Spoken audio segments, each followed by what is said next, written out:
Chris Childs was on a show about a week and a half ago. We were talking to him about Ja Morant. We had Eric Castletime, the voice, the play-by-play guy for the Memphis Grizzlies, on yesterday, talking about Ja Morant. Ja Morant is a fantastic talent. Honestly, he's a better version of James Harden, as good as it gets in the NBA. I think he could go down as one of the best point guards of all time if this guy continues doing what he is doing and stays healthy.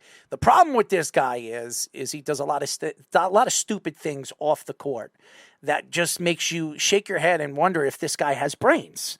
Okay? And Chris Childs told us the other day, he said there's a lot of NBA players that have reached out to the GM for the Memphis Grizzlies and want to speak to this kid because a lot of people believe that this kid could be something special, but his career could go down in flames before it even starts. What were your thoughts after seeing that Instagram video of him smiling with his friends, holding up a gun and making it seem like he is from the ghetto, and he's not from that type of family. As we know, his father and mother have done very, very well for themselves. He grew up a middle-class, private school type of basketball player. So what is up with Ja Morant? Is Ja Morant all there? And do you think that somehow that this kid's head's going to get back on his body, and actually he's going to go out there and be a little bit smarter and a little bit dumber than he's been over the last couple of weeks, that last couple of months? Yeah, so obviously that first incident happened in the Denver nightclub back in March, where he was seen waving a gun in the nightclub,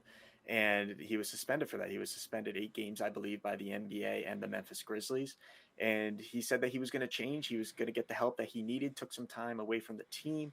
Everything seemed like that was trending in the right direction. He comes back. You could tell in his voice and his tone that he made some necessary changes in his mentality, and he was ready to really focus on making himself not only a better basketball player, but a better man and a better example for those that look up to him. Obviously, Adam Silver had very high standards for what had happened and discussed all this with him, and they seemed to have a mutual understanding of the consequences that would happen from another incident like this. And then not even 2 months later, I believe it was a month and 2 weeks later, he's seen in the car on Instagram Live flashing a gun at a camera once again while he's dancing to some song. So I don't know. I don't know at this point of what his career is looking like and kind of what the mentality is, because when that popped up on my feed the second time around and there was that video, I thought that they were just referencing the first thing again. So I didn't pay much attention to it at first. And then it kept circulating and it came back around and those notifications kept blowing up.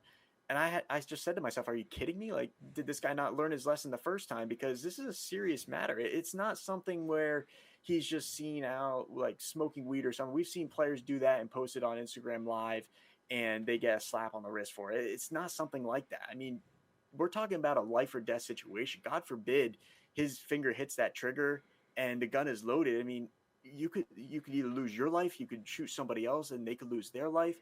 This is a guy with a young daughter. He's a role model to a ton of people that look up to him in this league. Kids that are wearing his jersey today. He's got a shoe deal with Nike. Kids wearing his shoes. He might lose that Morant, deal, by the way, I've been hearing. Yeah, he may lose it. One of the young faces on the Mount Rushmore of this young NBA. And now you have all this off the court drama to the point where people are saying, we don't even know if you're going to be in the league moving forward years down the line. So I think that's very unfortunate. I think that all these guys that are reaching out, I've seen Kevin Garnett, who I think would be an excellent mentor for him, reach out. Gilbert Arenas has reached out. Obviously, a guy that has been through something. Stay the hell away from Gilbert Arenas, please. Oh, my God. He's been through something like that. Oh, boy, has he ever. Hearing about his lessons can be very valuable to a guy like Ja Morant. So I think that anybody who is anybody that has had disciplinary issues in the NBA before, it doesn't hurt for them to reach out to Ja Morant and just say, hey, dude, like, you need to stop. And this is what happened to me. I was a better person after doing X, Y, and Z. So I think that's a very delicate matter that the NBA is taking very seriously. We've heard Adam Silver multiple times through the week say that they've come to a conclusion of what the disciplinary action will be from this.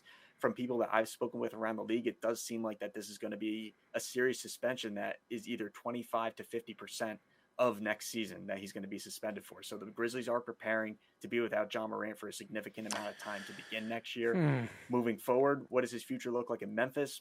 Who knows at this point? What does his future look like in the NBA? It all depends if he can come back and fool me once, shame on you, fool me twice, shame on me type scenario. This is the third time